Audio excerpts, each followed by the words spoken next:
pasión en el trabajo se busca y se encuentra muchas veces, ¿no? Que hay que hacer un esfuerzo consciente de buscar lo bonito de la profesión y la utilidad y la relevancia de la profesión, sea la que sea. Yo creo que en la función pública docente se cuida poco de alguna manera la vocación, ¿no? Y yo creo que viene dado porque el talento del profesorado se estimula regular, vamos a decirlo así, ¿no? Se cuida poco muchas veces. Hay un atractivo muy grande en la función docente y es que al final tienes el control en las emociones de todas las personas que te están escuchando, y entonces a veces hay momentos mágicos en los que consigues poner en el alumnado que tienes enfrente una emoción en concreto. Hay dos cosas que son muy relevantes cuando se trata de dar clase. Una es la empatía y otra cosa es la actitud, porque tratamos de sacar el talento a personas que han sido rechazadas del sistema educativo, de la ESO en concreto. Es la gente que nadie quiere en sus secundarias, y nosotros les damos la vuelta como un calcetín. Y es más fácil enfrentarse al mundo del emprendimiento si lo haces aquí, en casa, en tu instituto, acompañado por los profesores que te han dado clase, porque de otra manera sería lanzar a ese alumno o alumnos que tuvieran ese proyecto empresarial un poco al vacío y a que se buscaran la vida.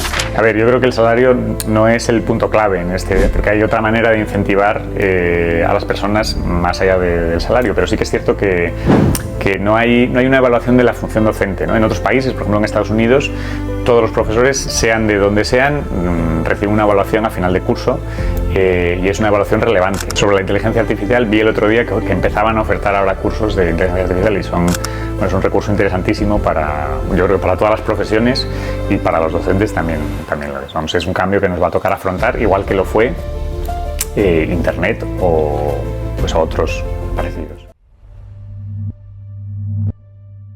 ¿Tuve mucha diferencia entre un tipo de institutos y otros? ¿Te encuentran muchas diferencias a la hora de poner en marcha esas aulas de emprendimiento? Y dos, aquí tenéis también cuéntame, ¿qué es eso del Aula Maker?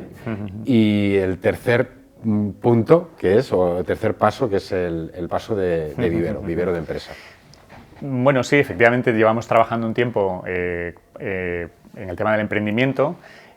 Además hubo un momento en el que la Comunidad de Madrid promovió mucho trabajar en esta línea, lo cual nos vino fenomenal porque impulsó lo que ya teníamos un poco en mente, y creamos una aula de emprendimiento que la idea es un aula que dé respuesta a la metodología que se utiliza hoy en día en el mundo del emprendimiento, pues a hacer design thinking, a utilizar modelos metodológicos alineados un poco con la metodología Lean Startup. Y la verdad es que es una oportunidad muy buena para darle una vuelta al aula tradicional, ¿no? y plantear una metodología diferente y un espacio diferente, que es bonito además porque los alumnos cuando entran ahí se sienten de manera diferente y dicen que se sienten incluso más creativos o más dueños de lo que están haciendo, y ese proceso es muy bonito. ¿Qué ocurre? Que es un sitio muy bueno para trabajar en equipo, para pensar, para ser creativo, pero no lo es tanto para hacer un prototipo, una maqueta o un modelo tangible de sus proyectos o de producto o servicio. Entonces, tenemos también algún espacio maker en el instituto, en el que incorporamos tecnología 3D y 2D con máquinas de corte láser, impresoras en 3D y plotters de corte de vinilo, donde de una manera muy rápida pueden hacer prototipado rápido, hacer una maqueta, un prototipo de cualquier producto, incluso visibilizar cualquier servicio a través de elaborar merchandising o algún tangible que represente a ese servicio. Y luego la tercera pata del banco, por así decirlo, además del aula de emprendimiento y el taller maker, sería el vivero de empresas, que aquí tenemos un vivero de empresas con diferentes despachos en una zona del instituto que permite la entrada y la salida independientemente de los horarios de apertura. Es todo un reto porque la formación profesional a día de hoy tiene unos altos índices de empleabilidad, pero es bonito la idea de incorporar empresas al instituto y que esa barrera que muchas veces hay entre el mundo educativo y el empresarial, que parece que son mundos totalmente diferentes, aquí estén separados por un cristal y haya esa convivencia entre empresas y formación profesional. Y además, como tú decías hace un momento, a mí me recuerda mucho a la situación que vivimos en Villacañas, que está cerca de mi pueblo natal, que era el municipio de Las Puertas, ¿no? De la fábrica de puertas, porque fabricaban puertas prácticamente para toda Europa y parte del resto del mundo. Entonces había compañeros que sencillamente no estudiaban porque directamente había mucho trabajo allí y una vez que salían de EGB, en mi época, ya no les hace falta estudiar más para encontrar un buen puesto de trabajo y bien remunerado, pudiendo echar horas y bueno, en aquella época estaban cobrando 3.000 y 4.000 euros. ¿Qué ocurre con todo esto? Que puede ocurrir igual aquí. ¿Y por qué no solamente apostar o creer que esta empleabilidad que está teniendo el mundo de la FP va a ser eterna? Que ojalá lo sea. Bueno, pues está bien también emprender, ¿no? Y saber emprender desde el inicio a quien tenga esa inquietud, precisamente por si acaso esta tasa de empleabilidad baja un poquito. Es una reflexión. Totalmente, sí. Y es más fácil enfrentarse al mundo del emprendimiento si lo haces aquí, en casa, en tu instituto, acompañado por los profesores que te han dado clase. Porque de otra manera sería lanzar a ese alumno o alumnos que tuvieran ese proyecto empresarial un poco al vacío y a que se buscaran la vida. Si lo hacen aquí van a estar mucho más arropados y esa idea les resultaría mucho más atractiva y accesible. Entonces esa es la idea, es todo un reto y en ello estamos. Muy bien, pues eso es estupendo. Una pregunta más. Si pudieras cambiar algo del sistema educativo, ¿qué tres cosas cambiarías? Una pregunta muy compleja. Bueno, yo creo que quizás me repita un poco, pero voy a volver un poco a la gestión del talento del profesorado, creo que es clave. Igual que, como decía, hay muchos profesores que conocemos un poco el valor de lo que tenemos entre manos y la capacidad transformadora que tenemos, creo que no siempre se entiende a nivel institucional y creo que se podría mejorar. O sea, no es que esté mal, pero desde luego se podría trabajar más en el desarrollo del talento docente, ¿no? Por así decirlo.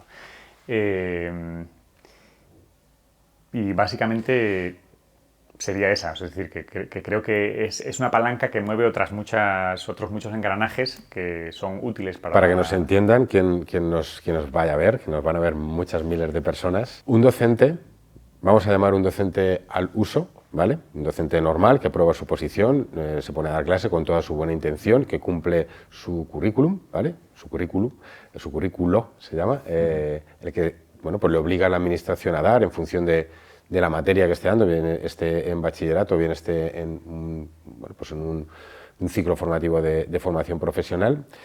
No hay ninguna diferencia y cobra exactamente lo mismo, no hay ningún incentivo que un superprofe que lo haga de manera vocacional, que redacte trabajos en casa, que se preocupe de grabar clases en casa, que se preocupe de pagarse viajes en fines de semana y visitar otros centros, reunirse con otros docentes para armar proyectos o estar, digamos, echando horas extras. No hay ninguna diferencia, se cobra exactamente lo mismo. No hay. A ver, yo creo que el salario no es el punto clave en porque hay otra manera de incentivar a las personas más allá del salario, pero sí que es cierto que no hay una evaluación de la función docente, ¿no? En otros países, por ejemplo en Estados Unidos, todos los profesores, sean de donde sean, reciben una evaluación a final de curso y es una evaluación relevante. Es decir, que si tú no superas esa evaluación o si esa evaluación de repente se ve que la gestión del aula es un desastre, que la relación con los compañeros es un desastre, pues hay una serie de consecuencias, ¿no? Pues aquí estamos muy lejos de esa cultura y yo sería el primero que estaría deseando que se evaluara mi función docente durante todo el curso, ¿no?